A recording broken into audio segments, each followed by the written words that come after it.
Olá, meus queridos. Vamos lá dar continuidade ao nosso estudo sobre vírus, né? Vamos falar de mais algumas viroses nessa aula de hoje. Então, primeiramente falaremos sobre as viroses cutâneas, que são aquelas viroses que acometem aí o nosso tecido epitelial, acometem aí essa região mais externa do nosso tegumento, tá?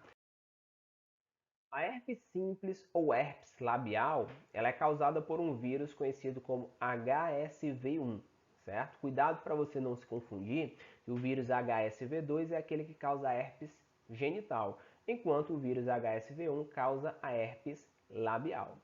E os principais sintomas, professor? Aparecimento dessas lesões bolhosas no lábio, daí o nome herpes labial, ou na parte interna da boca também pode acontecer.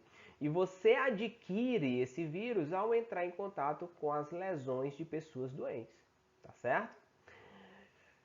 Uma vez que o indivíduo ele desenvolve esse tipo de sintoma, ele pode tomar o medicamento e esses sintomas desaparecem. Porém, o vírus continua no corpo dos seres vivos, alojado no nervo da face chamado de nervo trigêmeo. Daí, esse vírus, como ele não foi eliminado do corpo do indivíduo, ele pode se manifestar e causar mais sintomas em outra época da vida do indivíduo. Então, é uma doença recorrente. Aparecem os sintomas, o indivíduo toma o medicamento e os sintomas desaparecem. Mas como o vírus ele não é eliminado do corpo do indivíduo, esses sintomas eles podem reaparecer em outro momento da vida do indivíduo, tá certo? Por isso que é uma doença recorrente. Tranquilo?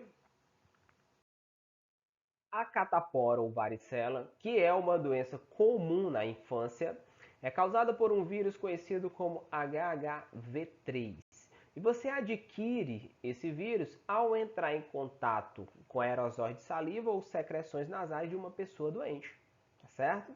Os principais sintomas, professor, aparecimento de lesões na região do pescoço, do tórax, nos braços de uma pessoa infectada. E raramente você pode adquirir o vírus entrando em contato com essas lesões, certo? Após a cura da doença, o indivíduo ele permanece com o vírus alojado em suas células nervosas. Então, mesmo após o desaparecimento de todos os sintomas, após a cura da doença, o indivíduo com catapora ele permanece com o vírus alojado em suas células nervosas. Daí esse vírus ele pode voltar a se manifestar, né, na fase adulta, por exemplo, do indivíduo, e quando ele volta a se manifestar, ele vai originar outra doença conhecida como herpes zoster ou cobreiro, tá? Que é uma doença extremamente dolorosa porque o vírus ele vai estar inflamando nervos da região aqui da cintura do indivíduo, nervos da região torácica ou na região da face. Então, esse vírus HHV3, ele causa duas doenças diferentes. No primeiro momento, ele vai causar a catapora ou varicela, e no segundo momento, ele vai causar a herpes zoster ou cobreiro. Então, são duas doenças diferentes causadas pelo mesmo vírus. Tranquilo?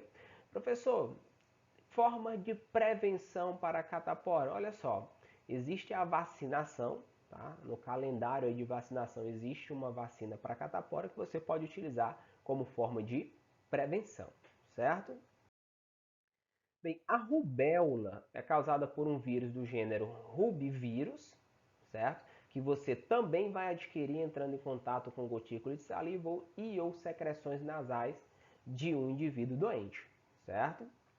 E daí, os principais sintomas da doença consistem em febre e essas manchas aí avermelhadas por todo o corpo do indivíduo, certo? Bem, com relação à rubéola, é importante salientar a síndrome da rubéola congênita. Se uma mulher estiver gestante, tá, ali nos primeiros meses, né, até o 5º mês de gestação, e ela adquirir esse vírus ele pode passar para o bebê, tá? Trazendo, galera, várias alterações do desenvolvimento desse bebê. Esse vírus ele pode causar problemas cardíacos, ele pode causar problemas renais, ele pode causar problemas na visão e até o aborto. Então, síndrome da rubéola congênita é quando a mãe, certo, está gestante e adquire esse vírus, ela pode passar o vírus para o filho e esse filho ele pode nascer com vários problemas neurológicos, problemas no coração, problemas renais, dentre outros. Tranquilo? E existe vacina, tá? Que é a principal forma de prevenção que você vai utilizar aí para a rubéola. O sarampo, causado por um vírus do gênero Morbillivirus, certo? E os sintomas também clássicos são o aparecimento dessas manchas aí vermelhas por todo o corpo do indivíduo. E além disso, você pode também desenvolver febre, tosse seca e coriza. Lembrando, tá, que existe também como principal forma de prevenção, tá, a vacina. E você adquire sarampo também através de secreções nasais ou gotículas de saliva de uma pessoa doente. Varíola tem como agente etiológico um vírus chamado ortopoxvírus, tá? O gênero do vírus. Tá? E essa varíola é causada por um vírus que acomete tanto a parte interna quanto externa do corpo do indivíduo, causando essas lesões que vocês podem ver aqui. As mesmas lesões que esse vírus ele causa na parte externa do indivíduo, ele também vai causar nos órgãos internos. Então, por isso que é uma doença que matou aí milhares e milhares de pessoas no passado. Mas hoje, né, essa varíola ela foi erradicada devido ao desenvolvimento de uma vacina. Então, hoje, varíola é uma doença erradicada e existe aí como forma de prevenção a vacina. Bem, viroses associadas ao sistema nervoso. Então vamos lá, nós temos a poliomielite, conhecida também como paralisia infantil, que tem como agente etiológico o poliovírus, tá? Esse vírus o indivíduo ele adquire através da ingestão de água e alimentos contaminados. E é chamada de paralisia infantil porque esse vírus ele pode afetar nervos motores e causar paralisia no indivíduo. Por isso que é chamado também de paralisia infantil. Tendo como principal forma aí de profilaxia, de prevenção, a vacina, né? Vacina Sabin ou a polio oral, né? São vacinas aí que o indivíduo ele adquire para lhe prevenir contra a poliomielite. Temos a raivohidrofobia, uma doença extremamente letal, tá certo? E é causada por um é causado por um vírus do gênero Lissavírus, certo? Essa raiva você vai adquirir através da mordedura de animais infectados, certo? Geralmente é mordida, mas pode ser uma lambedura, pode ser uma arranhadura, mas normalmente a mordida de um animal infectado que vai desenvolver aí, que vai transmitir o vírus da raiva. Na zona urbana, os principais animais que podem lhe transmitir o vírus da raiva são os cães e os gatos. Enquanto no ambiente silvestre, você tem aí raposas, primatas ou morcegos hematófagos, que são morcegos que se alimentam de sangue. Então isso aí, galera, são os principais transmissores desse vírus. Uma vez que esse vírus ele entra dentro do corpo do indivíduo, ele pode provocar paralisia de algumas musculaturas, como por exemplo, ele provoca uma paralisia da musculatura responsável pela deglutição. Por isso, galera, que um cão doente, um cão com raiva, ele fica eliminando a sua saliva, porque ele não consegue engolir devido à paralisia dessa musculatura. E daí, como ele não consegue engolir, essa saliva termina saindo de sua boca. Então, por isso que o cão ele fica salivando bastante. Além disso, esses animais eles ficam alternando estágios de fúria e de calma, tá? Dá o nome raiva quando eles estão muito agitados. E é uma doença que pode ser chamada também de hidrofobia, esqueci de comentar, porque o simples fato de um indivíduo pensar em beber água, ele começa a ter espasmos. Tá? Por que espasmos, professor? Porque ele, como ele não consegue engolir a água, ele fica com medo dessa água. Daí o nome hidrofobia, certo? Existe soro e existe vacina contra o vírus da raiva. Viroses associadas ao sistema digestório. A cachumba, ou parotidite, é causada por um vírus do gênero Paramyxovírus E esse vírus, ele causa o inchaço das glândulas parótidas, que são glândulas que você vai encontrar aí anexas à nossa boca, que são responsáveis pela produção de saliva. Então, por isso que o nome é parotidite, porque consiste aí na inflamação de glândulas parótidas.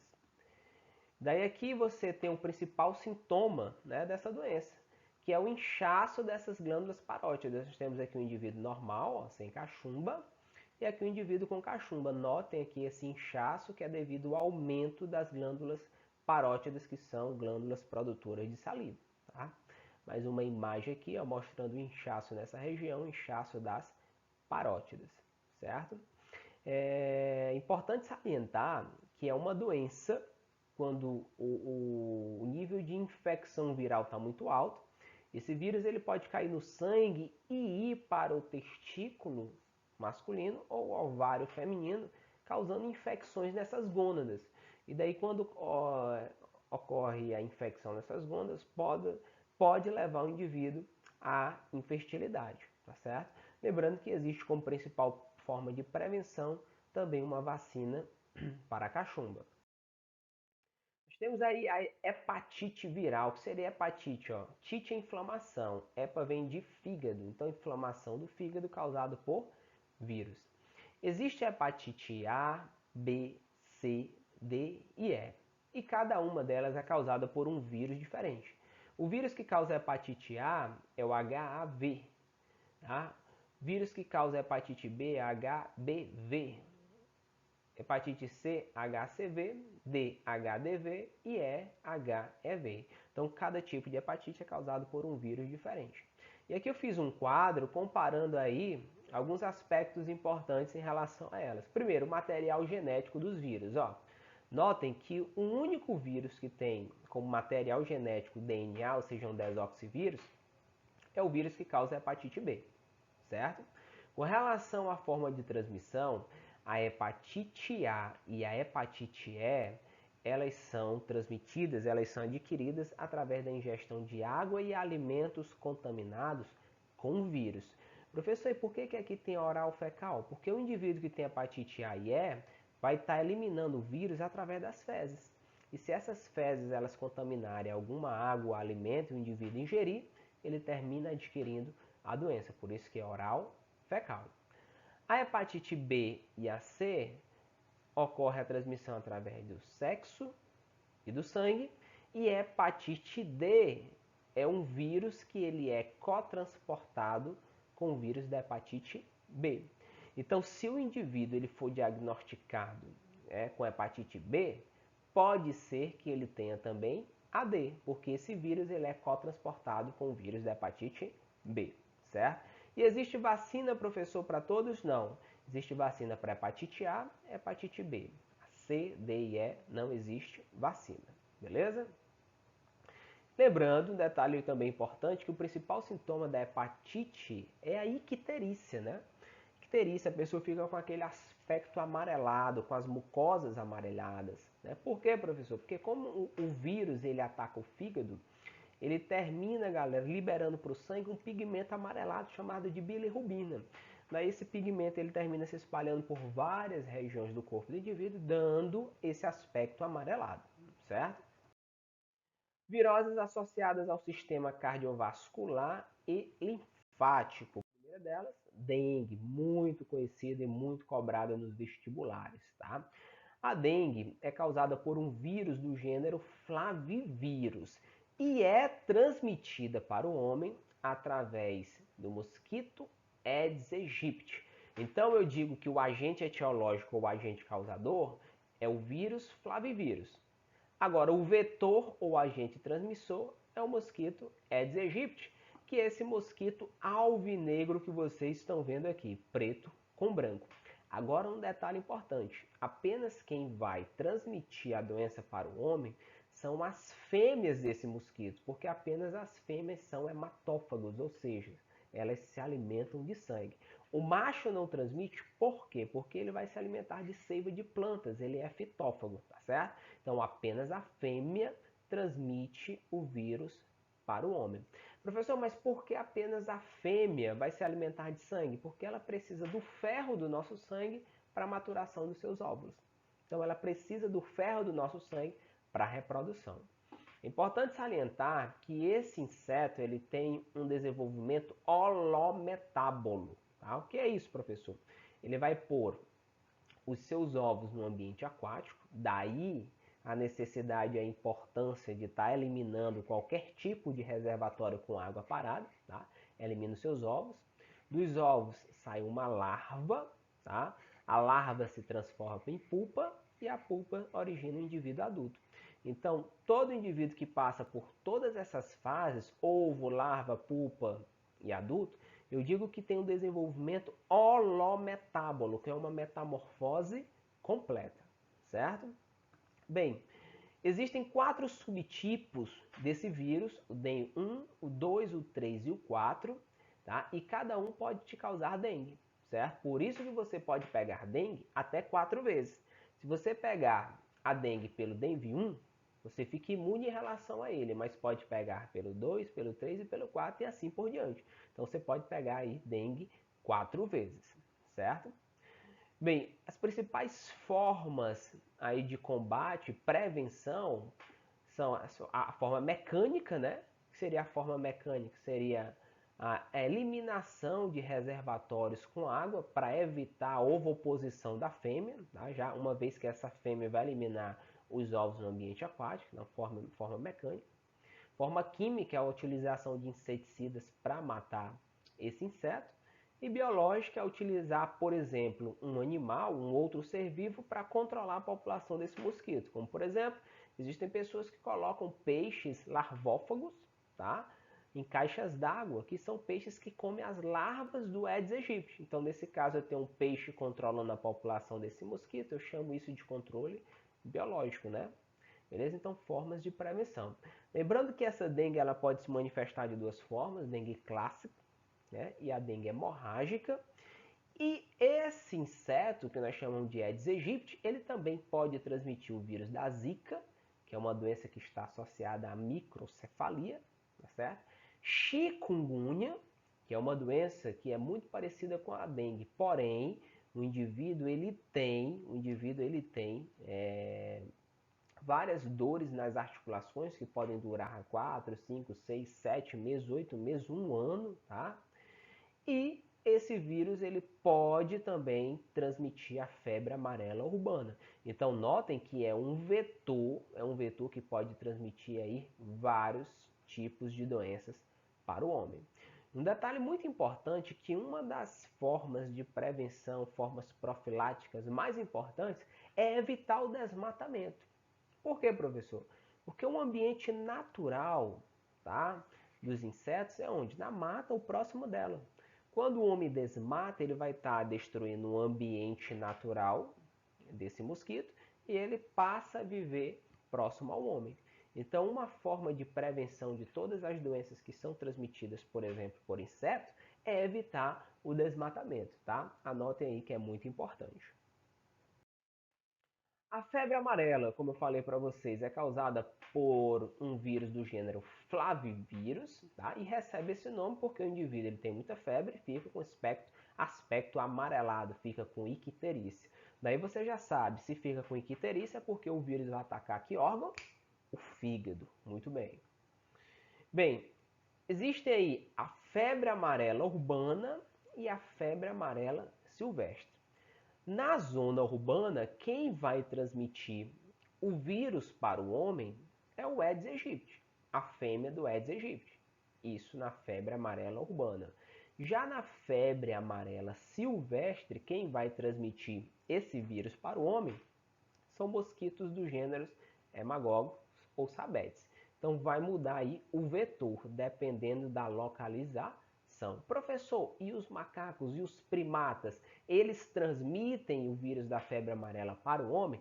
Não transmitem, tá certo? Os primatas, eles não transmitem esse vírus para o homem, certo? Para esse vírus chegar no homem, deve existir um intermédio aí de algum inseto, beleza? Professor, e por que as pessoas terminam matando os primatas? Por falta de informação.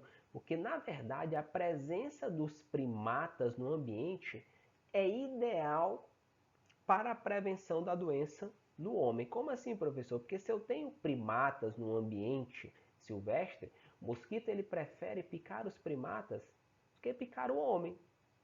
E daí, se eu vejo no ambiente um primata morto, tá? Já posso investigar se é um caso de febre amarela, e daí, a partir daí, eu posso desenvolver formas de prevenção, tá certo? Para não adquirir a doença, certo? Então, febre amarela, ela pode ser urbana ou silvestre. Existe vacina, professor? Sim, existe vacina para febre amarela. Viroses associadas aos sistemas respiratórios. A gripe, que é bem comum, nós já conhecemos. Agente etiológico, influenza vírus, que é um vírus que vai atacar nossas vias respiratórias aí superiores. Nós temos aqui a estrutura de um influenza vírus.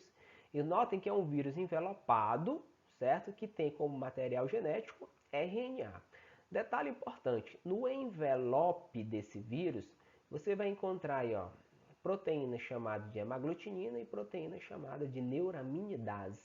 Então, quando você ouvir falar, é um influenza vírus H1N1, H5N1, esse H5N1, por exemplo, está se referindo ao tipo de hemaglutinina, o H, e o tipo de neuraminidase, que é o N, que aquele vírus em específico possui, certo?